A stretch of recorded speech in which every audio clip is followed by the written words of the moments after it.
রাজনীতির দড়ি টানাটানির বাইরে গিয়ে তথ্যের গভীরে ডুব দিলে কি দেখা যায়? দেখুন, আজকের আলোচনাটা কোনো দলের হারজিত নিয়ে নয়, বরং আমরা দেখব কিভাবে ডেটা বা তথ্যকে হাতিয়ার করে সাধারণ মানুষের জীবনের মান সত্যি উন্নত করা যায়। কারণ সঠিক তথ্যই কিন্তু গণতন্ত্রের আসল শক্তি। আসুন আমরা ফোকাস করি সোনারপুর দক্ষিণের উপর।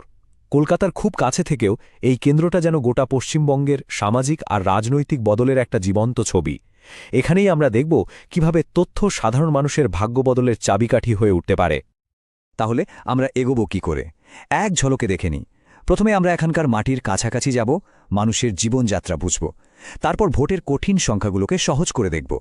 এরপর জানব মানুষের ক্ষোভের আসল কারণগুলো কি। অতীতের জয় থেকে শিক্ষা নিয়ে সোনারপুরের জন্য একটা নকশা তৈরি করব। আর সবশেষে নেতৃত্বের দায়িত্ব নিয়ে কথা বলব। চলুন এবার গভীরে যাওয়া যাক, কারণ আসল উন্নয়ন বুঝতে গেলে শুধু সংখ্যা দেখলে চলে না, মাটির কথা জানতে হয়, মানুষের মনের কথা শুনতে হয়। আসুন সংখ্যার আড়ালে থাকা মানুষগুলোর জীবনটাকে একটু কাছ থেকে দেখি। সোনারপুর দক্ষিণের সমাজটাকে বুঝতে গেলে এই একটা তথ্যই যথেষ্ট। এখানের তফসিলে জাতিভুক্ত জনসংখ্যার মধ্যে কি বিরাট একটা ফারাক। শহরে যেখানে এই হার মাত্র ১৯%, সেখানে গ্রামবাংলায় সেটা বেড়ে দাঁড়াচ্ছে ৫৩%। ভাবুন একবার, এই একটা সংখ্যাই বলে দেয় যে এই কেন্দ্রের শহর আর গ্রামের বাস্তবতা কতটা আলাদা। এর সোজা মানে হল একটাই বিধানসভা, কিন্তু তার মধ্যে দুটো আলাদা জগৎ পাশাপাশি বাস করছে। শহরের মানুষের যা চাহিদা, যা সমস্যা, গ্রামের মানুষের জীবনযাত্রা তার থেকে একেবারে অন্যরকম। এই দুই জগৎকে এক সুতায় বাঁধাটাই তো একজন নেতার জন্য সবচেয়ে বড় পরীক্ষা। এই সামাজিক ফারাকের প্রভাব সরাসরি এসে পড়ে মানুষের রোজকার জীবনে। ভাঙাচোরা জাতীয় সড়ক যাতায়াতকে একটা দুঃস্বপ্নে পরিণত করেছে। প্রতি বছর বর্ষায় দুর্বল বাঁধ ভেঙে হাজার হাজার মানুষের রুজিরুটি, স্বপ্ন সব ভেসে যায়। ওদিকে শিক্ষিত ছেলেমেয়েরা চাকরির জন্য হন্যে হয়ে ঘুরছে, আর মাঠে যে কৃষক মাথার ঘাম পায়ে ফেলছে, সে তার ফসলের ঠিক দামটা পাচ্ছে না। এই সমস্যাগুলোই তো উন্নয়নের গতিটাকে আটকে রেখেছে। বেশ, এবার তাহলে ব্যালট বাক্সের দিকে তাকানো যাক, কারণ ভোটের সংখ্যা কিন্তু মানুষের না বলা মনের কথাগুলোই বলে দেয়। নির্বাচন তো শুধু হার জিতের খেলা নয়, এটা মানুষের আশা, আকাঙ্ক্ষা আর ক্ষোভের একটা আয়না।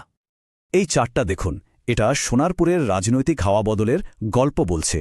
২০১৬ বিধানসভা ভোটে তৃণমূলের ভোট ছিল প্রায় ৪৮%, আর বিজেপির মাত্র ৮%। কিন্তু মাত্র ৫ বছরের মধ্যে ২০২১-এ ছবিটা দেখুন কেমন পাল্টে গেল। তৃণমূলের ভোট সামান্য কমলেও বিজেপির ভোট এক লাফে বেড়ে দাঁড়াল প্রায় ৩৬%। এই বিশাল পরিবর্তন কিন্তু একটা স্পষ্ট ইঙ্গিত দেয়। বিধানসভার এই ট্রেন্ডের একটা ছায়া আমরা কিন্তু লোকসভা ভোটের ফলাফলেও দেখতে পাচ্ছি। সোনারপুর দক্ষিণ যে যাদবপুর লোকসভা কেন্দ্রের অংশ, সেখানে তৃণমূল এগিয়ে থাকলেও তাদের সঙ্গে বিজেপির ভোটের ফারাকটা কিন্তু খুব বেশি নয়। এটা পরিষ্কার করে দিচ্ছে যে এখানের রাজনৈতিক লড়াইটা দিন দিন আরও তীব্র হচ্ছে। ২০২১ সালের বিধানসভা নির্বাচনে তৃণমূল জিতেছিল ২৬,১৮১ ভোটের ব্যবধানে। যে কোনো প্রতিপক্ষের জন্য এই সংখ্যাটাই হল আসল লক্ষ্য। এই ব্যবধানটা টপকাতে গেলে একটা খুব সুনির্দিষ্ট কৌশল আর পরিকল্পনা দরকার। ভোটার উপস্থিতির হার, এটাও কিন্তু একটা ভাবার মতো বিষয়। বিধানসভা নির্বাচনে ভোটদানের হার যেখানে একটু কমেছে, সেখানে লোকসভা নির্বাচনে তা আবার বেড়েছে। এটা কিসের ইঙ্গিত? ভোটাররা কোন নির্বাচনকে বেশি গুরুত্ব দিচ্ছেন? হয়তো এটা তারই একটা সূক্ষ্ম প্রতিফলন। আমরা তো ভোটের সংখ্যা দেখলাম, কিন্তু আসল প্রশ্নটা হলো মানুষ কেন এভাবে ভোট দিচ্ছে? তাদের এই অসন্তোষের গোড়ায় কি আছে? চলুন সেই কারণগুলোর গভীরে গিয়ে একটু তলিয়ে দেখা যাক। বাংলার রাজনীতিতে একটা শব্দ খুব চালু, কাটমানি। সহজ করে বললে, সরকারি প্রকল্পের টাকা থেকে বেআইনিভাবে কেটে নেওয়া একটা ভাগ। এই প্রাতিষ্ঠানিক দুর্নীতি, বা বলা ভালো স্থানীয় স্তরের তোলাবাজি, মানুষের মনে একটা গভীর ক্ষোভ আর হতাশার জন্ম দিয়েছে। এই যে ব্যাপক অসন্তোষ, এর পেছনে মূলত ৫টা চালিকা শক্তি কাজ করছে। প্রথমত, কাটমানি সংস্কৃতি। দ্বিতীয়ত, নিয়োগ দুর্নীতি, যা শিক্ষিত তরুণদের ভবিষ্যৎকে অন্ধকারে ঠেলে দিয়েছে। তৃতীয়ত, ভোটের পর হিংসার ভয়। চতুর্থত, সাধারণ মানুষের নিরাপত্তার অভাব। আর পঞ্চমত, যুব সমাজে চাকরির আকাল। এই বড় বড় সমস্যাগুলো সাধারণ মানুষের জীবনে কিভাবে ধাক্কা দেয়? বন্যার ত্রাণের টাকা চুরি হয়ে যায়, রেশনে এমন চাল দেওয়া হয় যা মুখে তোলা যায় না, এমনকি মন্দিরের জমিও নাকি দখল হয়ে যায়। আর NH-12-এর ওই ভাঙা রাস্তা, ওটা তো মানুষের রোজকার যন্ত্রণা।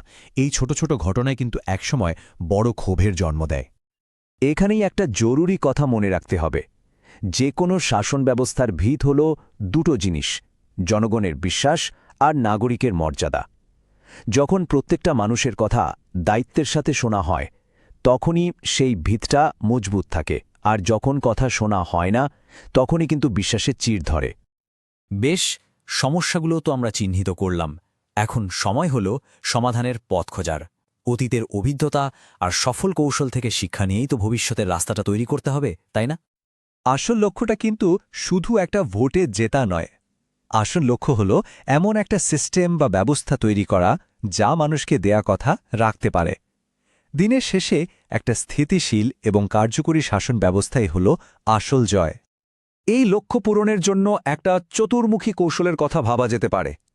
এর 4টে দিক হল: প্রথম, শিব, অর্থাৎ দুর্নীতি আর হিংসার আসল রূপটা সবার সামনে তুলে ধরা। দ্বিতীয়, বিষ্ণু, অর্থাৎ সরকারি প্রকল্পের সুবিধা মানুষের দরজায় পৌঁছে দেওয়া। তৃতীয়, ব্রহ্মা, অর্থাৎ মানুষের কাছে পৌঁছানোর জন্য নতুন নতুন রাস্তা খোঁজা। আর চতুর্থ, দুর্গা, অর্থাৎ সব নাগরিকের, বিশেষ করে নারী ও শিশুদের সুরক্ষা নিশ্চিত করা। বেশ, এই কৌশলগত কাঠামোর ওপর ভিত্তি করে এবার সোনারপুর দক্ষিণের জন্য একটা পরিষ্কার এবং কার্যকরী উন্নয়নের পরিকল্পনা বা ব্লুপ্রিন্ট তৈরি করা যাক। এত যে বিশ্লেষণ হলো, সমস্যা বোঝা গেল, কৌশলের কথাও বলা হলো, তারপর আসল পরিকল্পনাটা কি? এমন কি পদক্ষেপ নেওয়া যেতে পারে যা মানুষের জীবনে সরাসরি বদল আনবে? এখানে 3টি বাস্তবসম্মত প্রকল্পের প্রস্তাব রাখা হলো। প্রথম, একটা সোনারপুর বাইপাস, খরচ 120 কোটি টাকা, সময় লাগবে 24 মাস, আর ফল যাতায়াতের সময় 30% কমবে। দ্বিতীয়, বন্যা নিয়ন্ত্রণের জন্য মজবুত বাঁধ, খরচ 80 কোটি টাকা, সময় 18 মাস, আর এর ফলে প্রায় 10,000 মানুষের জীবিকা বাঁচবে। আর তৃতীয়, একটা স্কিল ইন্ডাস্ট্রি হাব, খরচ 150 কোটি টাকা, সময় 36 মাস, আর ফল সরাসরি অন্তত 5,000 নতুন চাকরি। এগুলো শুধু মুখের কথা নয়, এগুলো হলো বিনিয়োগ, সময় আর ফলাফলের একটা স্পষ্ট হিসাব। এই সব ডেটা বিশ্লেষণ আর পরিকল্পনার শেষে একটাই কথা বলার থাকে, সেটা হলো নেতৃত্বের দায়িত্ব। হাতে তথ্য থাকাই সব নয়, সেই তথ্যকে মানুষের ভালোর জন্য ব্যবহার করার সদিচ্ছা আর দায়বদ্ধতাটাই আসল। আর সবশেষে এটা মনে রাখা খুব জরুরি যে কোনো তথ্য ব্যবহারের জন্য মানুষের সম্মতি লাগে এবং তার ব্যক্তিগত তথ্যের গোপনীয়তা রক্ষা করার প্রতিশ্রুতি দিতে হয়। নেতা আর জনগণের মধ্যে বিশ্বাসের এই ভিত্তা ছাড়া কোনো গণতন্ত্রই সফল হতে পারে না। যদি আপনি একজন জনদরদী নেতা হয়ে আপনার নির্বাচনী এলাকার উন্নতি করতে চান, তাহলে blueprintstrategies.ai এর সাথে mgr@blueprintstrategies.ai এ যোগাযোগ করুন বা 0800 4204 1602 নম্বরে ফোন করুন। Purpose beyond politics.